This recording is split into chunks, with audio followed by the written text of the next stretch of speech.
ನನ್ನ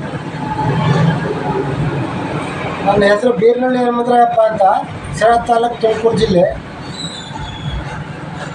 ಬಂದವಳೆ ಭಾರತ ದೇಶ ಬ್ರಿಟಿಷರಿಂದ ಏನು 1947ರಲ್ಲಿ ಸ್ವಾತಂತ್ರ್ಯವನ್ನು ಪಡೆದು ಅಧಿಕಾರಕ್ಕೆ ಬಂತು. ಅಧಿಕಾರಕ್ಕೆ ಬಂದ ನಂತರ ಈ ದೇಶವನ್ನು ಆಳಲಿಕ್ಕೆ ಕಾನೂನು ಮತ್ತು ನೀತಿ ನಿಯಮಗಳು ಅವಶ್ಯ ಇತ್ತು. ಆ ಸಂದರ್ಭದಲ್ಲಿ ಬೇರೆ ಬೇರೆ ದೇಶಗಳಲ್ಲಿ ಸಂವಿಧಾನಗಳನ್ನು ಮತ್ತು ಕಾನೂನುಗಳನ್ನು ಅರ್ಚಿತ್ತಂತ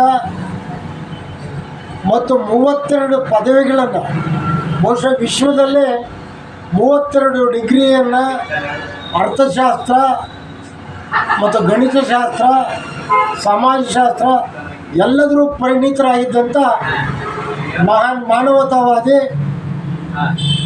ಭಾರತ ರತ್ನ ಡಾಕ್ಟರ್ B.R. ಅಂಬೇಡ್ಕರ್ ಅವರು ಏನು ಸಂವಿಧಾನ ರಚನಾ ಸಮಿತಿಯ ಅಧ್ಯಕ್ಷರಾಗಿ,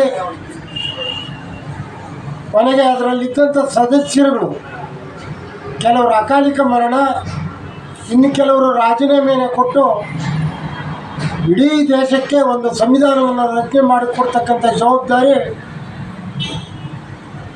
ದಲಿತ ಸೂರ್ಯ, ಭಾರತದ ಅತ್ಯಂತ ಶ್ರೇಷ್ಠರಲ್ಲಿ ಶ್ರೇಷ್ಠ ಡಾಕ್ಟರ್ B.R. ಅಂಬೇಡ್ಕರ್ ಅವರ ಜವಾಬ್ದಾರಿಯಾಗಿತ್ತು. ಇಂತಹ ಸಂದರ್ಭದಲ್ಲಿ ಏನು ನವೆಂಬರ್ 26, 1950 ದಿನವನ್ನು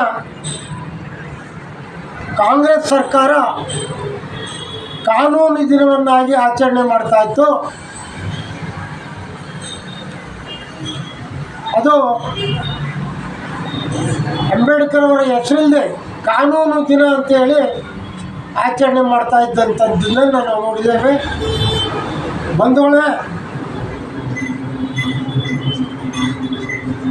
ಭಾರತ ರತ್ನ ಅಂಬೇಡ್ಕರ್ ಅವರಿಗೆ ಈ ದೇಶದ ಕಾಂಗ್ರೆಸ್ಸು ಅಂದಿನ ನೆಹರುವಿಂದ ಹಿಡಿದು ಈವರೆಗೆ ಬದುಕಿದ್ದಂಥ ಅವಧಿಯಲ್ಲೇ ಅನೇಕ ರೀತಿಯ ಅವಮಾನಗಳನ್ನು ಮಾಡಿರ್ತಕ್ಕಂಥದ್ದು ಎಲ್ಲ ವಿದ್ಯಾವಂತರು, ಬುದ್ಧಿಜೀವಿಗಳು ಹೊರತಿದ್ದೀರ. ರಾಜಕೀಯ ಕಾರಣಕ್ಕೋಸ್ಕರ ಮುಗ್ಧ ದಲಿತರು ಜನಾಂಗವನ್ನು ರಾಜಕೀಯಕ್ಕೋಸ್ಕರ ರಾಜಕಾರಣಿಗಳು ನಮ್ಮನ್ನು ದಿಕ್ತಪ್ಪಿಸ್ತಕ್ಕಂಥ ಕೆಲಸವನ್ನು ಈವರೆಗೂ 75 ವರ್ಷಗಳಿಂದಲೂ ಮಾಡಿದ್ದಾರೆ. ನಾನು ಈ ಸಂದರ್ಭದಲ್ಲಿ ಮಾತನ್ನು ಯಾಕೆ ಹೇಳ್ತೀನಿ ಅಂತ ಹೇಳಿದರೆ, ಏನು 1950 ನವೆಂಬರ್ 26ರಂದು ಸಂವಿಧಾನ ಸ್ವೀಕಾರ ಆಯಿತು. ಆ ಸಂವಿಧಾನ ಸ್ವೀಕಾರ ದಿನವನ್ನು ಸಂವಿಧಾನ ದಿನವನ್ನಾಗಿ ಆಚರಿಸದೆ ಕಾನೂನು ದಿನವನ್ನಾಗಿ ಆಚರಿಸಿದರು. ಯಾಕಂದರೆ ಅಲ್ಲಿ ಅಂಬೇಡ್ಕರ್ ಅವರ ಹೆಸರು ಬಂದುಬಿಡುತ್ತೆ ಅನ್ನೋಂಥ ಒಂದೇ ಕಾರಣಕ್ಕೆ ಕಾನೂನು ದಿನವಾಗಿ ಆಚರಿಸಿದರು. ಆದರೆ ಏನು ಈಗಿನ ಪ್ರಧಾನಿ ನರೇಂದ್ರ ಮೋದಿಜಿಯವರು ಬಂದ ಮೇಲೆ 2016ರಿಂದ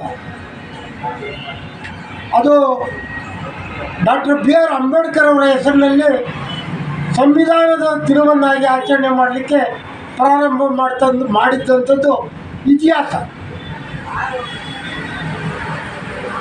ಈಗಿನ ಕಾಂಗ್ರೆಸ್ ಸರ್ಕಾರದವರು ಹೇಳ್ತಾರೆ BJP ಸರ್ಕಾರ ಸಂವಿಧಾನವನ್ನು ಬದಲಾಯಿಸ್ತದೆ, ಸಂವಿಧಾನವನ್ನು ತೆಗೆದಾಕ್ತದೆ ಅಂತ ಹೇಳ್ತಾರೆ. ಅದು ಹೇಳಲಿಕ್ಕೆ 1-2 ಉದಾಹರಣೆ ಸಿಕ್ಕಿದ್ದಾವೆ.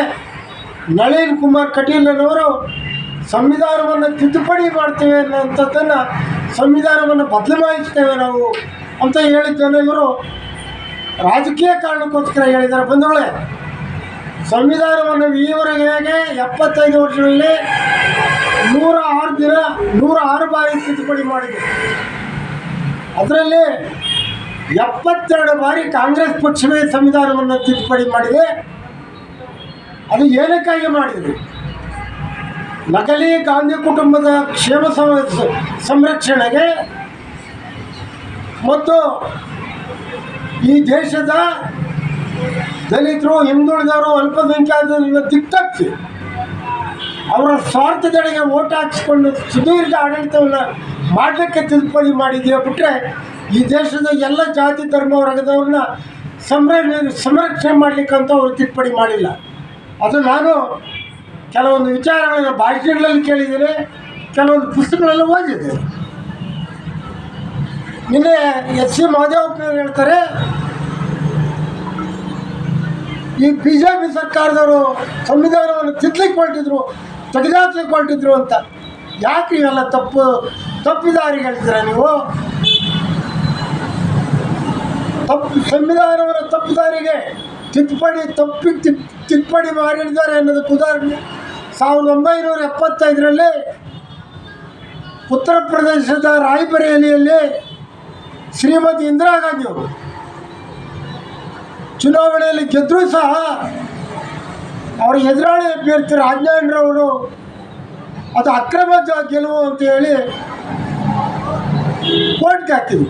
ಅಲಹಾಬಾದ್ ಕೋರ್ಟು ಅದನ್ನು ಅನರ್ಹಗೊಳಿಸಬೇಕು ಶ್ರೀಮತಿ ಇಂದಿರಾ ಗಾಂಧಿಯವರು ಅನ್ನೋಂಥ ಆಲೋಚನೆಯಲ್ಲಿದ್ದಾಗ ಶ್ರೀಮತಿ ಇಂದಿರಾ ಗಾಂಧಿಯವರು ಪ್ರಜಾಪ್ರಭುತ್ವವುಳ್ಳ ಒಂದು ಹೋರಾಟಗಳನ್ನು ಎತ್ತಿಕ್ಲಿಕ್ಕೆ ಕಾನೂನಿಗೂ ಸಹ ಅವಕಾಶ ಇಲ್ಲದೆ ಈ ರೀತಿ ರಾತ್ರೋರಾತ್ರಿ ಸುಪ್ರೀಂ ಕೋರ್ಟ್ ನ್ಯಾಯಾಧೀಶರು ಮತ್ತು ಅಂದಿನ ರಾಷ್ಟ್ರಪತಿಗಳನ್ನು ರಾತ್ರೋರಾತ್ರಿ ಇದು ನಾನು ಅನರ್ಹಗೊಂಡ್ರೆ ನನಗೆ ಶಿಕ್ಷೆ ಆಗ್ತದೆ ಅಂತ ಎಮರ್ಜೆನ್ಸಿಯನ್ನು ಡಿಕ್ಲೇರ್ ಮಾಡಿದರು. ದೇಶದ ಜನರಿಗೋಸ್ಕರ ಅಭಿವೃದ್ಧಿಗೋಸ್ಕರ ಇವರು ಎಮರ್ಜೆನ್ಸಿಯನ್ನು ಡಿಕ್ಲೇರ್ ಮಾಡಲಿಲ್ಲ. ಇವರ ಸದಸ್ಯತ್ವವನ್ನು ಉಳಿಸ್ಕೊಳ್ಳಲಿಕ್ಕೆ ಮತ್ತು ಸರ್ವಾಧಿಕಾರಿ ಧೋರಣೆಯನ್ನು ಮಾಡಲಿಕ್ಕೆ ಇವರು ಎಮರ್ಜೆನ್ಸಿಯನ್ನು ರಾತ್ರೋರಾತ್ರಿ ಡಿಕ್ಲೇರ್ ಮಾಡಿದ್ದುಂಟು. ಆ ಎಮರ್ಜೆನ್ಸಿಯನ್ನು ಡಿಕ್ಲೇರ್ ಮಾಡಿದಾಗ ಏನಾಯಿತು? ಯಾವುದೇ ಕಾನೂನುಗಳು ಚಟುವಟಿಕೆ ಮಾಡ್ದಂಗಾಯಿತು. ಯಾವ ಕೋರ್ಟ್ಗೆ ಹೋಗಾಗಿಲ್ಲ. ಸರ್ವಾಧಿಕಾರಿ ಧೋರಣೆಯನ್ನು ತೋರಿ ಈ ದೇಶದ ಅನೇಕ ಹೋರಾಟಗಾರರನ್ನ, ಸ್ವಾತಂತ್ರ್ಯ ಹೋರಾಟಗಾರರನ್ನ, ಚಳವಳಿಗಾರರನ್ನ, ಎಲ್ಲ ಜಾತಿ ಧರ್ಮದವರನ್ನ ಸುಮಾರು 21 ತಿಂಗಳು ಎಮರ್ಜೆನ್ಸಿ ಇತ್ತು. ಅಲ್ಲಿವರೆಗೂ ಅವರೆಲ್ಲ ಜೈಲಲ್ಲಿದ್ದರು. ಇದು ಪ್ರಜಾಪ್ರಭುತ್ವದ ಕಗ್ಗೊಲೆಯ ದಿನ. ಇದು ಸಂವಿಧಾನವನ್ನು ತೆಗೆದುಹಾಕಿದಂಥದ್ದು ಅಂತ ನಾನು ಸಂವಿಧಾನವನ್ನು ತಿರಸ್ಕರಿಸಿದಂಥ ದಿನ ಅಂತ ಹೇಳ್ತೀನಿ. ಅದನ್ನು ಬಿಟ್ಟು ನೀವು ಹೇಳ್ತೀರಿ ಕೆಲವೊಂದು ಬಾಯಿ ತಪ್ಪಿನಿಂದ BJPಯ RSS ಮೂಲದವರು, ಹಿಂದೂ ವಿಶ್ವ ಮೂಲದವರು ನಳಿನ್ ಕುಮಾರ್ ಕಟೀಲ್ರವರು ಸಂವಿಧಾನದ ತಿದ್ದುಪಡಿ ಅನ್ನುವಂಥದ್ದನ್ನು ಬದಲಾಯಿಸ್ತೀವಿ ಅಂದರು. ಅದನ್ನೇ ಒಂದು ಗುರಿ ಇಟ್ಕೊಂಡು ನೀವು ಈ ದೇಶದಲ್ಲಿ ನೀವು ಮಾಡಿರ್ತಕ್ಕಂಥ ವಂಚನೆ ದಲಿತರಿಗೆ, ವಿಶೇಷವಾಗಿ ಅಂಬೇಡ್ಕರ್ ಅವರನ್ನು ಸಂವಿಧಾನ ಸಮಿತಿಗೆ,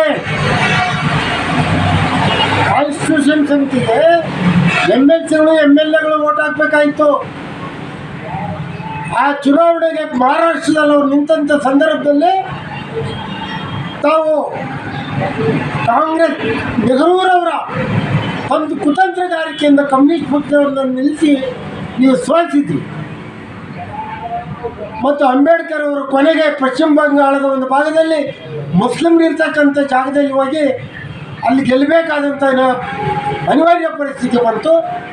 ಮತ್ತು ಕಾನ್ಸ್ಟಿಟ್ಯೂಷನ್ ಅಸೆಂಬ್ಲಿಗೆ ಆಯ್ಕೆ ಮಾಡಬೇಕಾದಾಗ ಇವರು ಬ್ರಿಟಿಷ್ನವರನ್ನು ಮರೆಯೋಕ್ಕಾಗ ಬ್ರಿಟಿಷ್ನವರ ಸಹಕಾರದಿಂದ ಅಲ್ಲಿನ ಅಲ್ಪಸಂಖ್ಯಾತ ಶಾಸಕರುಗಳು ಅಂಬೇಡ್ಕರ್ ಅವರನ್ನು ಕಾನ್ಸ್ಟಿಟ್ಯೂಷನ್ಗೆ ಕಳಿಸೋಕ್ಕೆ ಅವಕಾಶ ಮಾಡಿಕೊಟ್ಟಂಥದ್ದು ಇದಷ್ಟೇ ಸತ್ಯ.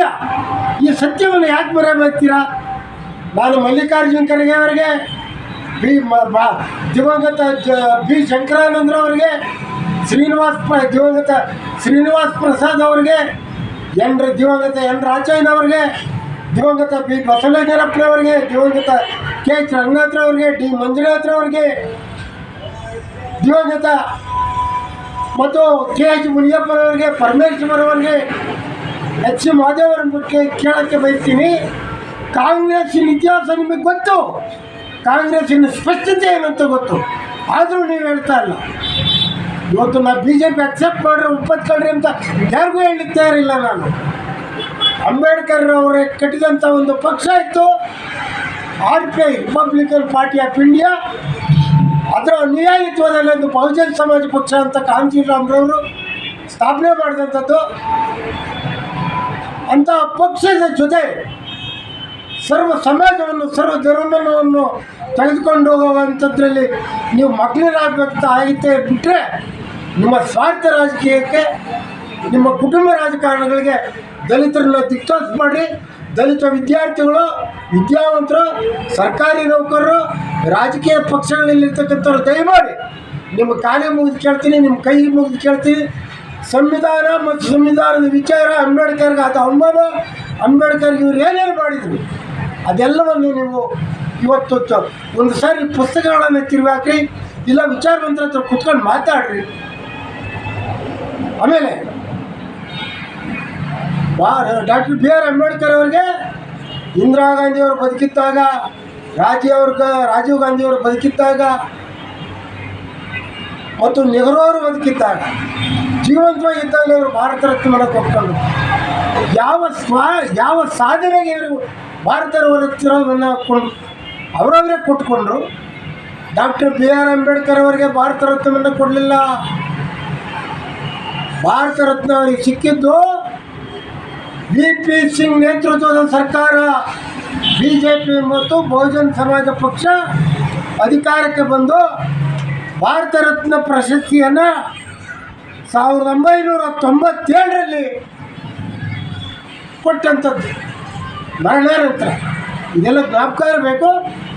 ನೀವು ದಲಿತ ನಾಯಕರು, ಅಸ್ಪೃಶ್ಯ ನಾಯಕರು ಮನದಟ್ಟು ಮಾಡ್ಕೊಂಡು ಜನರನ್ನು ದಿಕ್ಕು ತಪ್ಪಿಸ್ದೆ ಕಾಂಗ್ರೆಸ್ಸು BJP ಏತರ ಹೋದ ಒಂದು ನೂತನ ಪಕ್ಷಕ್ಕೆ ನೀವು ಬೆಂಬಲಿಸಬೇಕೇ ಬಿಟ್ಟರೆ BJP ಬೆಂಬಲಿಸ್ರಿ ಅಂತ ನಾನು ಹೇಳೋದಿಲ್ಲ. ಯಾಕಂದರೆ ಅಲ್ಲಿ ನಮಗೆ ಬೇಗೋದು ಇದೆ. ಅವರು ಎಲ್ಲೋ ಒಂದು ಕಡೆಗೆ ಅನೇಕ ಸಂಘ ಸಂಸ್ಥೆಗಳು, ಅನೇಕ ಅಂಗ ಸಂಸ್ಥೆಗಳು ಭಾರತೀಯ ಜನತಾ ಪಕ್ಷವನ್ನು ದಿಕ್ತಪ್ಪಿಸುತ್ತವೆ ಅಂತ ನಮಗೂ ಒಂದು ಸಂಶಯ ಇರೋದ್ರಿಂದ ರಿಪಬ್ಲಿಕನ್ ಪಾರ್ಟಿ ಆಫ್ ಇಂಡಿಯಾ ಅಥವಾ ಬಹುಜನ್ ಸಮಾಜ ಪಕ್ಷವನ್ನು ಬೆಂಬಲಿಸ್ತಕ್ಕಂಥದ್ದು ಇದು ಅಂಬೇಡ್ಕರ್ ಅವರ ಕನಸು, ಕಾಂಚೀರಾಮ್ರವರ ಕನಸು ಅಂತ ಈ ಸಂದರ್ಭದಲ್ಲಿ ಹೇಳ್ತಾ, ನನ್ನ ಮಾತುಗಳಲ್ಲಿ ಏನೇ ವ್ಯತ್ಯಾಸ ಇದ್ದರೆ ದಯಮಾಡಿ ತಾವು ಯಾವ ರೀತಿ ಸಲಹೆ ಕೊಟ್ಟರು ಸ್ವೀಕರಿಸಲಿಕ್ಕೆ ನಾನು ಬದ್ಧವಾಗಿದ್ದೇನೆ ಅಂತ ಹೇಳ್ತಿ. ಈ ಸಂದರ್ಭದಲ್ಲಿ ನನ್ನ ಮಾತುಗಳನ್ನು ಮುಗಿಸ್ತಾ ಇದ್ದೀನಿ.